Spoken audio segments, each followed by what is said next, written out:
I challenge anyone to try and peg this song into one genre. I don't think it's possible.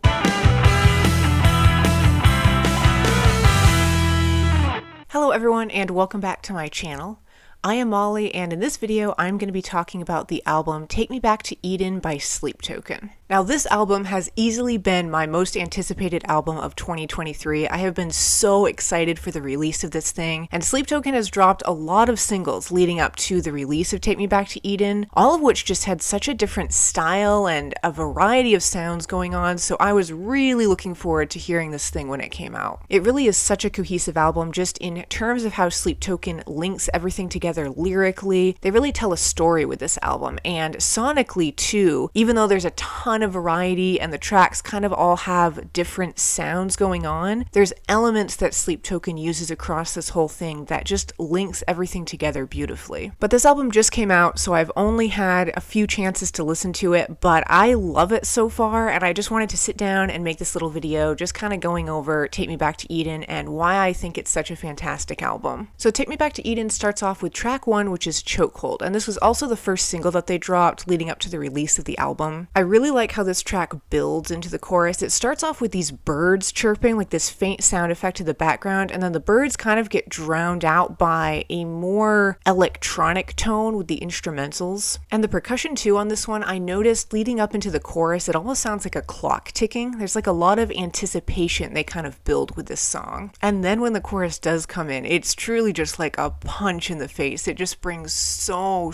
much of an impact to it. And there's such a rich soundscape to this song too. They use these really subtle effects here and there that add so much to it. Like right as the chorus comes in, faintly, really faintly in the background, it almost sounds like a shriek or someone yelling. And I like too how they end this album with, it sounds like him taking a breath, almost like he's finally free of the chokehold he's been in. Just such a fantastically emotional track. They pour so much into this thing, and when they released it as the first single leading up to this album, I was hooked immediately. I absolutely love this track. And then up next with track 2, we have The Summoning, which is just a fascinating track. It starts off with this really melodic kind of electronic tone. It's very twinkly sounding. It almost sounds like what a starry night sky looks like, if that makes sense. But then they bring that amazing wall of sound in, and it just floods your entire being. And this track, his vocals are so beautifully smooth on the chorus. When he says the line, "Take me past the edge," it almost sounds like he's flying. It's just got this really beautiful, smooth, ethereal tone to it. But yeah, you've got all of this smoothness, this kind of heavenly quality going on, and then there's all of these just dirty breakdowns that they do with the instrumentation, and it's such a contrast, but it works. Like, it just sounds seamless with the transitions between one style into the other. And then if all of that wasn't enough, the end of this track introduces yet another style that's almost this funky, sort of sensual, like jazzy bit almost. It's got this really groovy, laid-back vibe to it. And I like too how they repeat the lyrics, and just because the tone and the style of the song changes, the lyrics almost take on a different meaning. Like when he's saying the line, "You've got my body, flesh, and bone," at the start it almost has this connotation of like he's being owned by someone, he's under someone's control. But then at the end, with the change of style, it almost takes on a more sensual, kind of romantic sound to it, just because they changed the style of the song. And then we have track 3, which is Granite. This was another one that I really got into when it was released as a single. It just has so much layering going on. There's so much nuance to just the little things they add here and there. It all adds up into such a really well layered song. I noticed on the chorus, the vocals have, it almost sounds like this extremely minimalistic harmonization going on. I don't know if they've just kind of like layered his vocals just a bit, but it almost gives the chorus kind of a softness to it, which I like. And throughout this track, there is just sort of a fuzzy quality almost. It just has this softness, and his vocal delivery too stays a little bit more calm and restrained across this whole track. There's a little bit less heaviness to this one, although they still do introduce some of that toward the end of this track. And then track 4 is Aqua Regia, which introduces something new to this album. The first 3 songs definitely bring more of a metal quality to them, and Aqua Regia is just very different different in its style. It's got these really cool, kind of watery sounding synths at the start that's just blended beautifully with the piano. There's a really great melodic touch to this song. And his voice too kind of has a watery sounding distortion. I find that across this album, they kind of infuse on these touches here and there that give the whole album like that watery sound I keep talking about. It's kind of yet another element that links all of these tracks together, even though they're so different in style. And yeah, Aqua Regia, it just has this really relaxed, kind of laid back sound to it. There's almost like a slight hip hop delivery to his vocal style, which kind of puts it in this sort of pocket, like that relaxedness I was talking about. And then on the bridge, it becomes really ethereal sounding. Those twinkly electronic noises come back, and it's just very otherworldly, kind of dream-esque with its sound. And I love the lyricism across this whole album, but on Aqua Regia, I really hone in on the imagery that the words put in my head. I just think it's really well done. There's almost a poeticness to it. And then the album moves on to track 5, which is Vore. Perhaps this might be my favorite song off of the entire album. I think this one is just absolutely mind-blowing. To be honest, I almost feel as if I'm being exorcised at the start of this song. It's like a total purge of something, just a flood, a release of energy. And then when he says the line, "I want to go where nobody else will ever go," and it leads right into that blistering chorus. I love that part of this track. I also want to note the percussion on this track, on the more quiet, restrained parts. It almost sounds like this muffled heartbeat, but there's such an immensity to its sound as well. But Vore,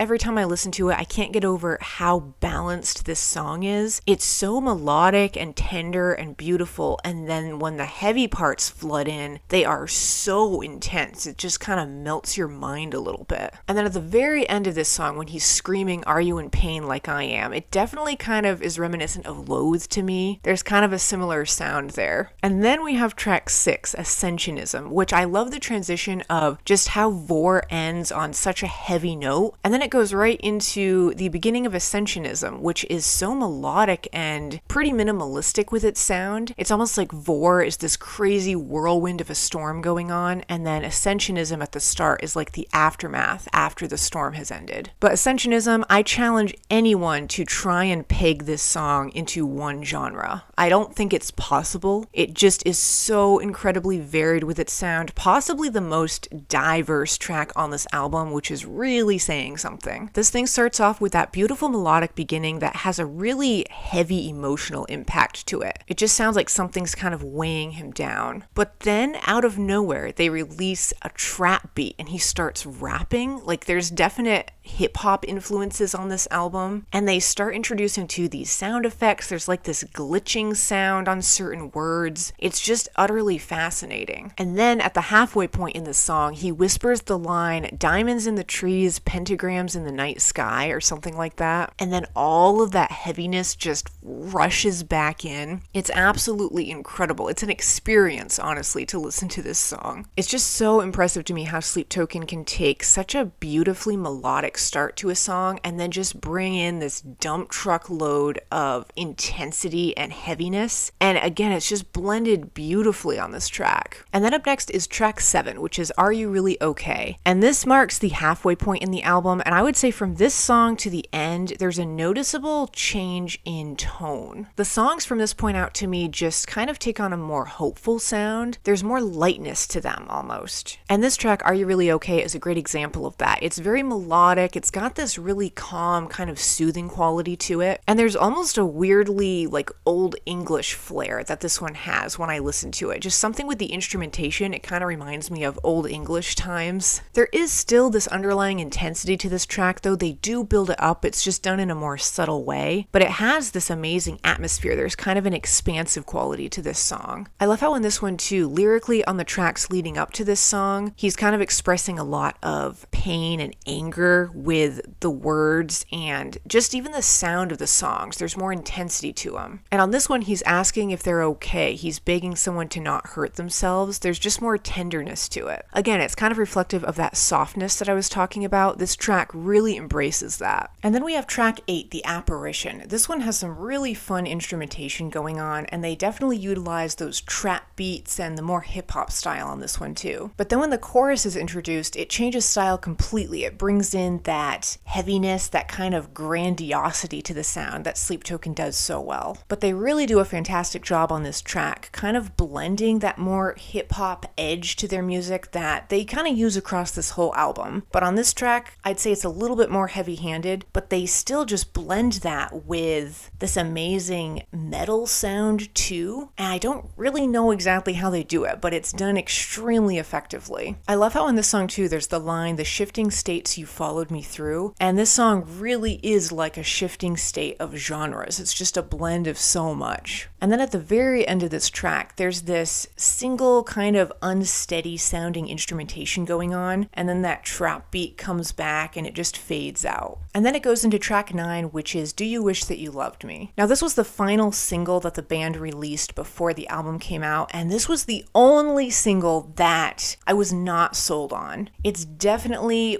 way more electronic heavy than most of the other songs on this album are, and they utilize a lot of auto-tune and vocal distortion. I really enjoy the percussion on this one, again with kind of that watery quality to its sound, and there's kind of a floaty, dream-esque atmosphere to this song as well. They bring back those kind of starry sounding electronic noises, which really emphasize that. And yeah, this track I'll be honest, am unsure of. I do enjoy elements of it. I just find it's one of the only tracks on this album where I kind of want a little bit more from it. I love the soundscapes going on though, and all of the textures and electronic elements that they use. Sonically, I think it's a really cool track. It's just maybe not as impactful as some of the other ones on this album, but who knows, perhaps with more listens it will grow on me. That seems to happen a lot with Sleep Token's music. And then up next on this album is track 10, Rain, which has this really gorgeous start to it. It's pretty melodic, but yet there is so much immensity to the sound of this song. They kind of use a lot of echoiness and they create an atmosphere that just gives this track a huge presence with its sound. On this one, they do utilize those kind of more hip-hop style trap beats, but they keep them very minimalistic, more in the background. It almost just adds like this subtle bass or foundation to the track, and then the more melodic stuff is kind of going on